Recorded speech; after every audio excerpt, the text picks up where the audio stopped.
Welcome back friends, medical lecture में आपका स्वागत है। फ्रेंड, आज हम डिस्कस करने वाले हैं फ्रिक्शन। ठीक है, आज हम डिस्कस करेंगे फ्रिक्शन। तो उसकी डेफिनेशन देखेंगे, उसके बाद लिमिट ऑफ फ्रिक्शन देखेंगे, फिर उसका टाइप देखेंगे और उसके बाद हम उसका एडवांटेज देखेंगे।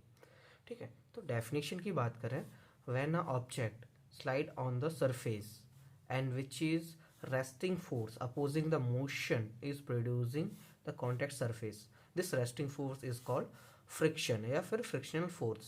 ठीक है, मतलब फ्रिक्शन क्या होता है, ये सरफेस है, एक ऑब्जेक्ट है। जब हम इस ऑब्जेक्ट को इस सरफेस पर चलाते हैं तो इस सरफेस और ऑब्जेक्ट के अगेंस्ट एक फोर्स काम करता है ना, जो कि इस ऑब्जेक्ट को आगे जाने से रोकता है। तो उसको हम बोलते हैं फ्रिक्शन। ठीक है, जैसे कि एक रबर या फिर एक ऑब्जेक्ट को हम स्लाइड कराते हैं सरफेस पे, तो सरफेस और ऑब्जेक्ट के बीच में जो फोर्स लग रहा है उसे हम बोलते हैं फ्रिक्शन। ठीक है, अब उसके बाद हम लिमिट ऑफ फ्रिक्शन की बात करें। लिमिट ऑफ फ्रिक्शन की वो होता है कि maximum friction force that can be develop at the contact surface when the body is just move on the point of moving is called limit friction. ठीक है, अब क्या है, ये एक ऑब्जेक्ट है। ठीक है, ये एक सरफेस पे रखा हुआ, मान के चलो एक बहुत बड़ी कार है ना, और ये खड़ी हुई है। ठीक है, अब इस पे हमने क्या किया, एक पर्सन है ना, उसने उसको धक्का दे रहा और वो आगे नहीं बढ़ रही है। ठीक है, फिर दूसरा पर्सन आया, वो भी धक्का दे रहा है लेकिन वो आगे नहीं बढ़ रही है।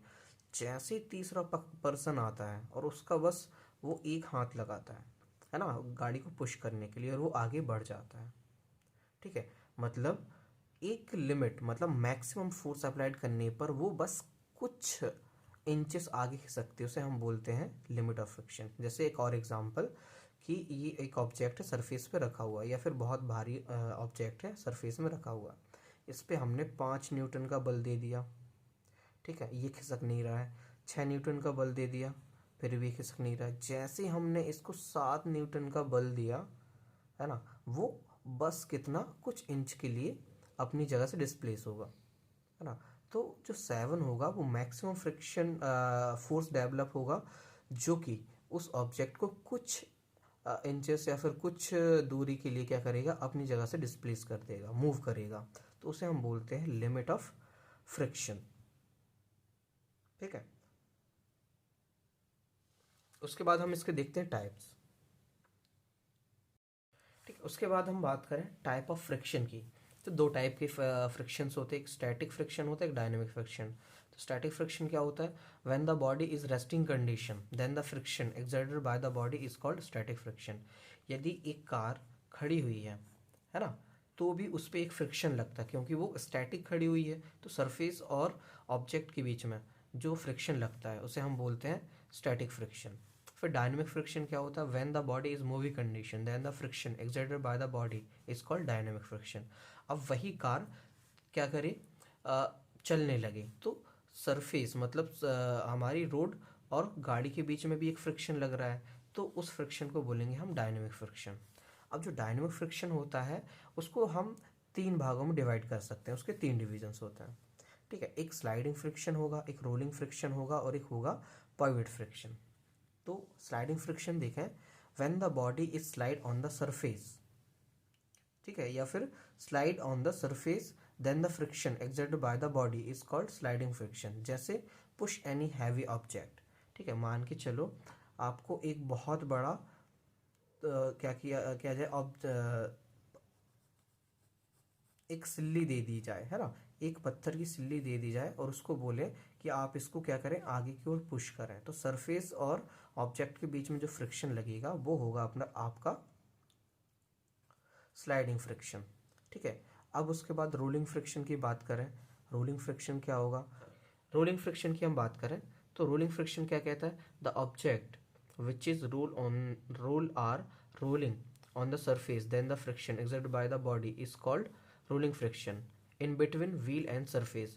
जैसे कि एक व्हील चेयर में उसका जो व्हील होता है और सरफेस के बीच में जो फ्रिक्शन लगता है उसे हम बोलते हैं रोलिंग फ्रिक्शन। ठीक है, जैसे ये पेन है, राउंड है, अब इसको मैं यदि ऐसे मूव कराऊं तो इस पेन और इस सरफेस के बीच में जो फ्रिक्शन लगेगा वो होगा हमारा रोलिंग फ्रिक्शन। ठीक है, अब उसके बाद पाइवट फ्रिक्शन। पाइवट फ्रिक्शन क्या कहता है, when the both condition are applied, है ना, ऑन द बॉडी, मूव भी कर रहा है एंड रोल भी कर रहा है ना, this condition then the friction exerted by the body is called pivot friction. जैसे अर्थ का मूवमेंट, पृथ्वी क्या कर रही, खुद तो घूम रही है, साथ ही साथ क्या कर रही है, सूर्य का चक्कर भी लगा रही है।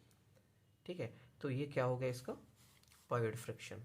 अब फैक्टर अफेक्टिंग ऑफ फ्रिक्शन, कौन कौन सी चीज़ें हैं जो फ्रिक्शन को अफेक्ट कर सकती हैं। Material by which is body made up. ठीक है, जैसे कि वो कौन से मटेरियल से बनी हुई है। ठीक है, जैसे हॉर्स शू एग्जाम्पल, जो हॉर्स शू होता है उसका जो फ्रिक्शन होता है वो ज़्यादा होता है। ठीक है, फिर उसके बाद यदि वो अलग अलग डिफरेंट टाइप की धातु से मिलकर बनी है तो उसका अलग अलग। ठीक है, उसके बाद the condition of rubbing surface, अब वो डिपेंड करता है कि वो सरफेस कैसी है, स्मूथ है तो उसका फ्रिक्शन कम होगा, रफ है तो ज़्यादा होगा।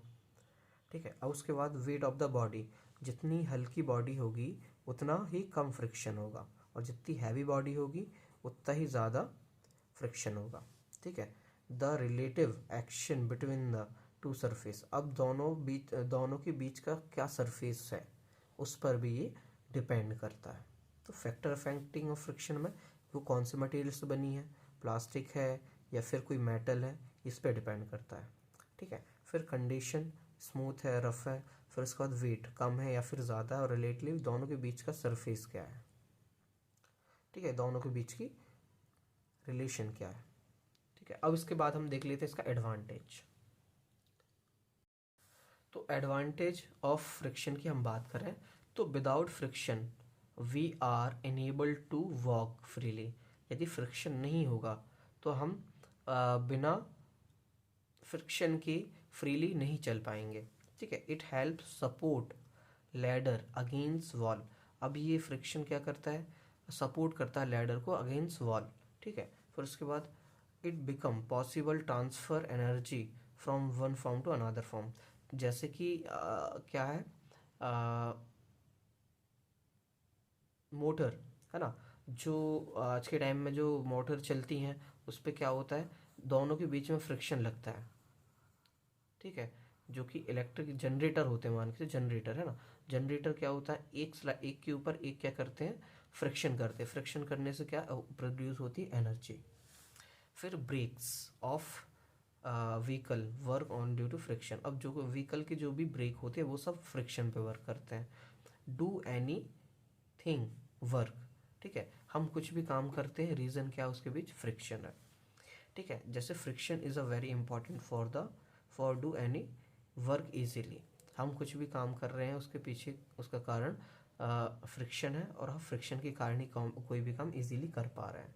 जैसे हम बातें कर रहे हैं, मैं, है ना, एक्सप्लेन कर रहा हूँ, वो भी एक फ्रिक्शन है इन बिटवीन बोथ लिप्स, है ना। फिर उसके बाद हम ब्लिंकिंग कर रहे हैं तो भी फ्रिक्शन है, मैं यहाँ लिखूँगा तो भी फ्रिक्शन है ना, तो बिना फ्रिक्शन के हम कोई भी काम नहीं कर सकते। तो फ्रेंड्स, हमने डिस्कस किया फ्रिक्शन। तो फ्रिक्शन क्या हो गया, फ्रिक्शन की definition, friction, limit of friction, फिर उसके बाद टाइप ऑफ फ्रिक्शन, फिर फैक्टर अफेक्टिंग ऑफ फ्रिक्शन, और फिर advantage of friction. Friends, hope you ये वीडियो आपको इन्फॉर्मेटिव लगी हो। इस वीडियो को ज़्यादा लाइक, कमेंट और चैनल को सब्सक्राइब ज़रूर करें। Thank you.